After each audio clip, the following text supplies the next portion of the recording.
Muchas gracias. Es un gusto estar rodeado entre internacionalistas, profesores, académicos, investigadores. Agradecer en principio al Departamento de Política y Cultura, la División de Ciencias Sociales y Humanidades de la UAM Xochimilco y el Centro de Estudios Europeos de la Facultad de Ciencias Políticas y Sociales de la UNAM. Es muy importante pensar estos temas de Rusia, es muy importante pensar los temas de Europa, porque más allá de que sea un conflicto ajeno, yo creo que nos dice mucho de los tiempos en los que estamos viviendo. En ese sentido, pues yo la verdad agradezco mucho y me parece muy prudente la elección del título de la guerra y la paz, entre la guerra y la paz. A propósito de eso, es que yo elijo el título de mi investigación, que es la guerra híbrida. Este concepto de la guerra híbrida precisamente trabaja esa difuminación entre la guerra y la paz. Hoy va a ser muy difícil que veamos la declaración de guerra que veíamos en los conflictos del siglo XIX, a mitades del siglo XX, donde un Estado le dice a otro: yo te declaro la guerra. Actualmente estamos en una dinámica donde esa claridad de cuándo empieza la guerra y cuándo estamos en paz, hoy se encuentra más que nunca difuminada.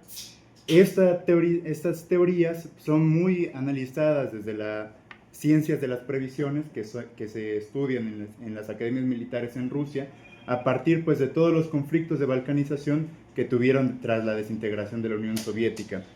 Es por eso que este concepto nos puede decir mucho sobre cómo se administran los conflictos ante contextos donde no tenemos ni la hegemonía y pues estamos en condiciones asimétricas para hacerle frente a los conflictos dentro del orden internacional. Rusia lo resuelve de una manera que más o menos trataré de explicar a partir pues de la reconfiguración de su orden jurídico interno, por supuesto a partir de sus propias contramedidas y otras dinámicas políticas y económicas que vale la pena estudiar.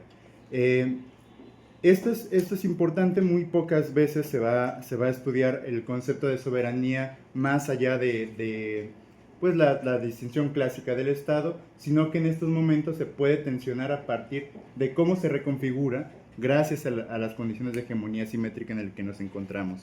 En ese sentido, pues mi análisis que pretendo exponer en esta mesa viene a partir de una dimensión tridimensional del conflicto que acontece entre Europa y Rusia. Esta es una dimensión en principio política, además económica, que cómo afecta esa dimensión política económica a su orden jurídico interno, pero sobre todo cómo eso se ha reconfigurado desde su maquinaria constitucional, desde sus herramientas constitucionales, y ha efectuado pues un cambio interno que pues tiene a la anexión de Crimea como punto de inflexión de todos esos cambios importantes. Bueno, en principio, algo que debemos de tener presente es que bien puede ser la guerra híbrida con una intervención, bien puede ser a partir de medidas sí coercitivas directas, pero lo importante de esto es que no sabemos, la guerra no empieza cuando se tira la primera bomba, normalmente empieza mucho antes de que se arroje la primera bomba, de que entre el primer soldado al territorio, y eso es algo que se tiene que prever. Lo que busca este concepto de la guerra híbrida es pensar el conflicto sin enfrentamiento militar directo predominante, es decir, a partir de coerciones no militares. En ese sentido, tenemos a muchas maneras de pensar la guerra híbrida a partir de la manipulación de la percepción de la población, de la manera en la que se estandarizan los conceptos internacionales, el control de la narrativa, el uso y abuso de sistemas judiciales nacionales e internacionales para paralizar el gobierno objetivo y deslegitimarlo, así como generar efectos de desgaste y parálisis a las instituciones al interior del gobierno, con el objetivo de que este gobierno, que es objeto de estas medidas de guerra híbrida, colapse por sus propias divisiones internas. Es decir, tenemos aquí una dimensión que no analiza el conflicto únicamente a partir pues, de las dinámicas militares, sino que podemos ampliar el concepto a partir pues, del control narrativo, la dimensión política, ideológica, las narrativas que se van construyendo con respecto a un país. A mí me parece muy importante pensar el caso de Europa porque nos puede hablar también un poco de lo que pasa aquí en México, ¿no? Yo creo que México tiene que pensar el tema de la guerra híbrida sí o sí a partir pues de las dinámicas que hemos visto con el gobierno de Estados Unidos estos últimos sexenios. Bueno, ¿qué caracteriza particularmente la guerra híbrida? Es un uso simultáneo de presión económica, guerra informativa, instrumentos jurídicos y coerción política, con el objetivo, como habíamos dicho, de presionar la toma de decisiones de un país favorable del país que está ejerciendo estas tácticas, con el objetivo de limitar la capacidad estatal, desgastar las instituciones al interior y deslegitimar al gobierno en turno. Ante esto, evidentemente hay muchas maneras de responder, hay muchas maneras de gestionar la estabilidad institucional de un país que está siendo víctima, afectado por un contexto de guerra híbrida. Sin embargo, el caso de Rusia lo resuelve de una manera muy, muy peculiar. Lo vengo a presentar a manera pues, de descriptiva, sin pues, entrar al prejuicio valorativo y decir yo estoy a favor de esto. Simplemente presento los hechos de cómo se ha reconfigurado a partir de Crimea.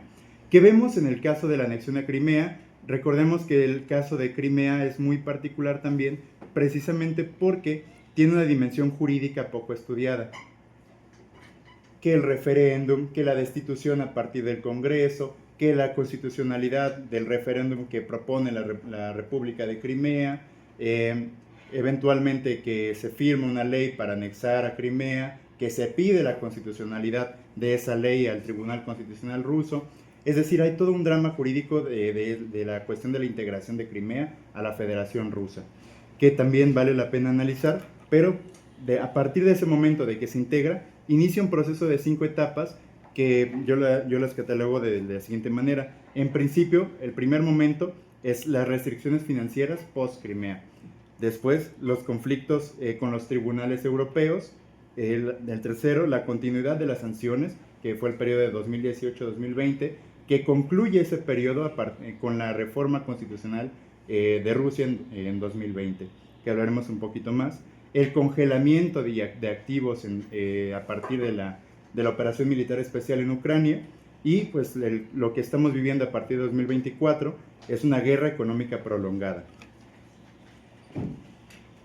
A partir de estos momentos, a partir de estos diferentes escenarios en los cuales pues, Rusia se ha tenido que adaptar al orden jurídico europeo de sanciones e internacional, tenemos varias maneras en las que se ha reconfigurado su orden interno. Tenemos muchos decretos, por ejemplo, contra las sanciones, es paradigmático el número 560-2014, medidas de desdolarización y el fortalecimiento de su sistema financiero interno. Sin embargo, esto va acompañado, por supuesto, no solo de medidas administrativas directamente pues, pensadas desde el Ejecutivo, sino con una reconfiguración normativa a partir de regulaciones asimétricas a empresas extranjeras para hacerle frente a la contención de las sanciones europeas, la soberanía digital y control de datos, y otro caso paradigmático, la ley del Internet soberano, que se dicta en 2019, con título LF número 242, diagonal FZ. Esa dinámica es por sí compleja, vale la pena estudiarla, vale la pena analizarla un poco más. Sin embargo, algo que a mí me parece muy interesante de todo este proceso es que no solo se acompaña una dimensión jurídica a nivel federal, por ejemplo, sino que esto implicó una reconfiguración de la manera en la que Rusia veía la constitucionalidad para hacerle frente al régimen de sanciones. Lo mencioné brevemente, Rusia cuenta con un tribunal constitucional. Este tribunal constitucional es el equiparable a lo que nosotros aquí tenemos como la Suprema Corte. Sin embargo, la Suprema Corte está pensado, recientemente se ha estado ampliando sus capacidades para ejercer el control de la constitucionalidad. Sin embargo, Rusia tiene esa diferencia. Por un lado, tiene el tribunal que dice qué es constitucional y qué no, y por el otro lado tiene sus instituciones para ejercer el control de si esas leyes se acoplan a las demás leyes, por ejemplo. El Tribunal Constitucional de Rusia ha ejercido como un actor estratégico en todo este proceso que les estoy comentando, que va desde 2014 a la fecha. El presidente del Tribunal Constitucional ruso es Valery Sorkin. Él propio ha emitido declaraciones y se ha posicionado como un actor estratégico de coordinación institucional ante contextos de crisis generalizada.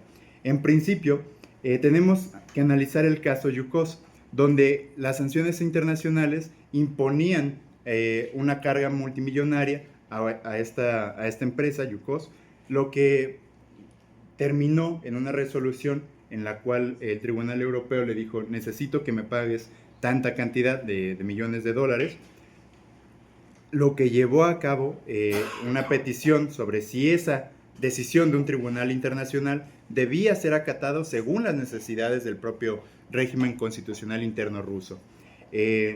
Concluye el Tribunal Constitucional de que es posible declarar inaplicables las decisiones de los tribunales internacionales atendiendo el contexto internacional. Esto se encuentra en la sentencia número 21 de 2015. Lo que tenemos aquí es un caso de primacía constitucional. Esto en la teoría del derecho, en el análisis de la constitucionalidad, los que nos dedicamos a la parte del derecho constitucional, es uno de los debates centrales dentro del análisis constitucional, porque nos pone un régimen en donde qué debe prevalecer en lo que aquí se tradujo como el bloque de constitucionalidad y convencionalidad, los tratados internacionales o la Constitución. Rusia dijo: yo no me voy a deslindar de toda la parte internacional, yo sigo reconociéndola, pero tengo la potestad de declarar que ante conflicto de intereses, ante conflicto de valores, ante conflicto incluso de propio régimen, yo puedo declarar que la Constitución va por encima de las sanciones internacionales y los regímenes internacionales. Esto ha dado a pie a muchos análisis. En particular, quiero presentarles la teoría brevemente del doctor Valery Sorkin y su concepto de constitución viva. Él pensando la Constitución como un instrumento que le va a permitir a la nación rusa, al Estado ruso, adaptarse ante los complejos contextos políticos en los que se encuentra y interpretarlo no como un documento estático, no como un documento petrificado, sino que le da la maleabilidad suficiente para hacerle frente a los constantes cambios, una herramienta de adaptación, vaya. Esto deja la Constitución, se piensa la Constitución desde Rusia como un instrumento de defensa frente a presiones híbridas externas. Bueno, con eso concluyo. Muchas gracias. Para finalizar, estaremos con Carlos Jesús Magaña Níguez. Vale, muchas gracias. Voy a tratar de responder en tanto me sea posible. Son 7 preguntas las que anoté, perdón, 6. Voy a ser muy breve. La primera, con respecto a la pregunta del compañero de la Constitución viva. No es un concepto jurídico, este es un concepto doctrinal. La fuente del derecho pues no es una norma en particular, sino es una manera de interpretar la judicatura que hace pues Sorkin a partir de su experiencia como juez en el Tribunal Constitucional ruso. ¿Qué es lo importante de esto? Que este se acopla a la experiencia norteamericana de la judicatura. Sorkin prácticamente calca el concepto de constitución viva de los Estados Unidos, pero lo adapta a su función como juez constitucional a partir del contexto social como criterio hermenéutico, ¿no? Es más o menos la idea de Sorkin. Ya esas discusiones se tienen antes de 2019, antes de 2020, porque lo que Sorkin quería hacer era que no se reformara la Constitución. Es decir, a partir de entender el contexto social de que se estaba viviendo en Rusia, a partir de todos estos cambios que estamos aquí presentando, Sorkin dice: ¿sabes qué? No necesitamos una reforma constitucional, sino simplemente interpretar la Constitución, ¿no? Sin embargo, pues se da la reforma de 2020 y bueno, tenemos otra realidad. En segundo, lo que preguntaba la compañera con respecto a cuál es la particularidad de la guerra híbrida, ¿no? Yo creo que lo central en esta cuestión es el contexto de la globalización. En principio, la interconectividad del mundo da dinámicas que no se veían anteriormente. Otra segunda particularidad es que de una u otra manera en los otros conflictos que habíamos visto, la presión económica, era el impacto directo al Estado. Ahora lo que tenemos es que la sociedad civil, la población, es el campo de batalla. Es decir, tenemos a la percepción, tenemos a la imagen, tenemos a las agrupaciones sociales como los soldados que están peleando la guerra en el siglo XXI. Este concepto, paso a la tercera pregunta, bueno, me voy a saltar la pregunta del compañero para pasar a la cuarta, respondo posteriormente. ¿Qué tiene de particularidad esto de la doctrina de la guerra híbrida? Le llaman la doctrina Gerasimov, frente al hard power. Este no es un concepto mío, este es un concepto que se analiza desde Rusia a partir de lo que comentaba, que son las ciencias de la previsión, a partir del jefe del Estado Mayor, Gerasimov, Valery Gerasimov, que él dice, yo de lo que estoy viendo, que cómo se está comportando Occidente, yo estoy analizando estas tácticas, yo estoy analizando que lo acaban de difuminar completamente y que son capaces con estos mecanismos de tumbar estados, de dar golpes de estados, de derrocar gobiernos, sin necesidad de disparar ni una bala, sin necesidad de disparar ninguna bomba. Por supuesto, desde la teoría política encontramos conceptos que son similares, sin embargo, el nombrarlo como guerra híbrida asemeja a las discusiones que se están teniendo en el Estado Mayor ruso. Es lo que podría decir. Paso con lo de las redes sociales. Por supuesto, si pasamos al ejemplo de que pues, la población civil es el campo de disputa, las redes sociales no son neutrales. Las redes sociales tienen un control algorítmico, las redes sociales tienen un sesgo, las redes sociales gestionan las emociones, gestionan la política, gestionan la capacidad crítica de la población. En ese sentido, pensar que Facebook es un espacio de todo el mundo también es caer en la inocencia. Facebook tiene intereses concretos, X tiene intereses concretos. Rusia, por supuesto, la crítica de que está cada vez siendo más autoritario.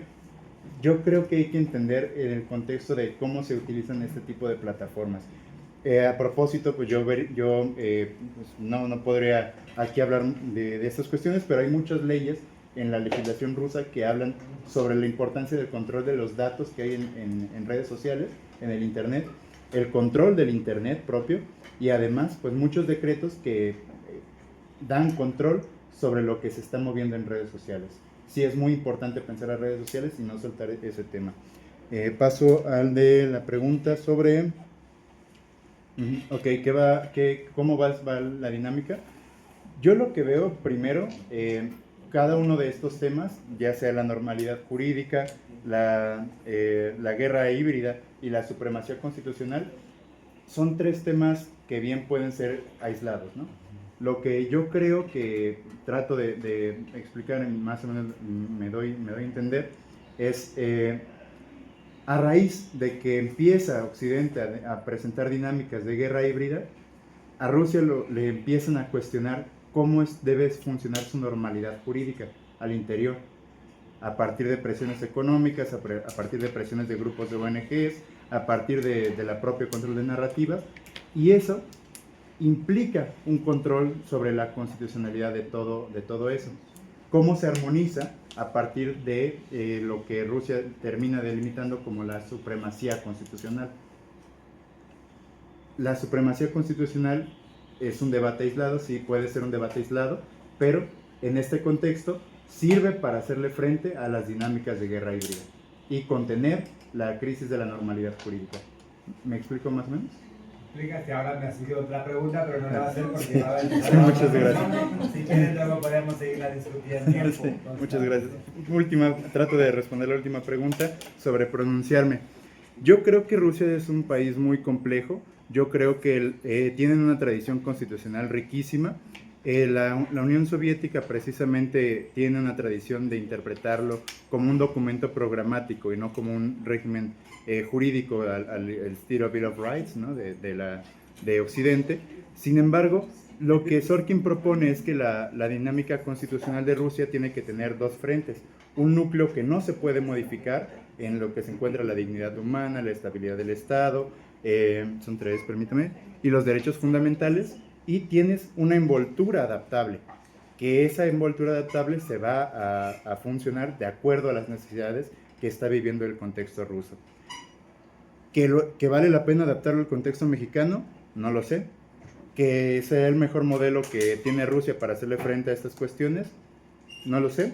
Yo lo que podría decir es que vale la pena contrastar estas reformas constitucionales a partir de análisis constitucional, que yo pongo aquí a la mesa lo de la teoría del rombo, que es desarrollada por el doctor Miguel Cobian Andrade, en donde analiza los sistemas políticos democráticos a partir de 4 vertientes. ¿Cuál es el origen del poder? ¿Cuál es el fin del poder? ¿Cuál es el control que tiene sobre la ley? ¿Y cuál es el control de legitimidad que tiene? Creo que si uno hace el análisis de esas 4 vertientes al sistema constitucional ruso, vamos a encontrar cosas que a mí me sorprendieron. Me quedaría con eso.